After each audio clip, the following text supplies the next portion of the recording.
మరో బ్రేకింగ్ చూస్తున్నాం. గణతంత్ర వేడుకల వేళ బీజాపూర్ ఉలిక్కిపడింది. బీజాపూర్ జిల్లాలోని కర్రెగుట్టల్లో మావోయిస్టులు అమర్చిన ఐఈడీలు పేలడంతో భద్రతా దళాలకు చెందిన 11 మంది జవాన్లు తీవ్రంగా గాయపడ్డారు. ఈ పేలుళ్లు జరిగిన వెంటనే అప్రమత్తమైన ఉన్నతాధికారులు క్షతగాత్రులను యుద్ధ ప్రాతిపదికన తరలించి మెరుగైన చికిత్స నిమిత్తం హెలికాప్టర్ ద్వారా రాయ్పూర్కు తరలించారు. ఆ ప్రాంతంలో భద్రతను మరింత కట్టుదిట్టం చేసి గాలింపు చర్యలను ముమ్మరం చేశారు. దేశవ్యాప్తంగా రిపబ్లిక్ డే వేడుకలు జరుగుతున్న వేళ ఐఈడీ పేలుడు తీవ్ర ఆందోళన కలిగించింది.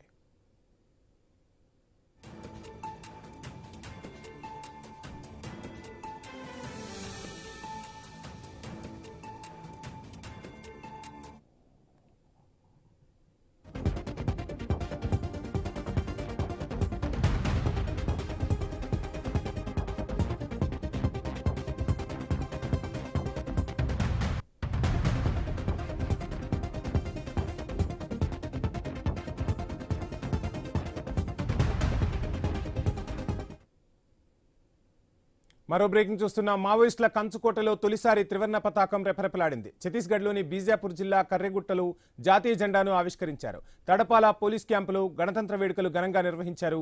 కర్రెగుట్టల అటవీ ప్రాంతంలో కొంతకాలంగా పోలీస్ క్యాంపుతో బలగాలు పాగా వేశాయి. సిఆర్పీఎఫ్ 196, కోబ్రా 204 బలగాల ఆధ్వర్యంలో గణతంత్ర వేడుకలు ఘనంగా నిర్వహించారు.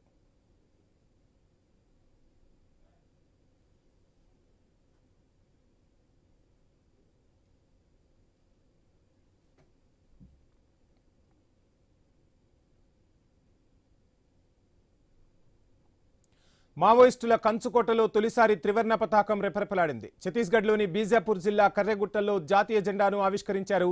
తడపాల పోలీస్ క్యాంపులో గణతంత్ర వేడుకలు ఘనంగా నిర్వహించారు.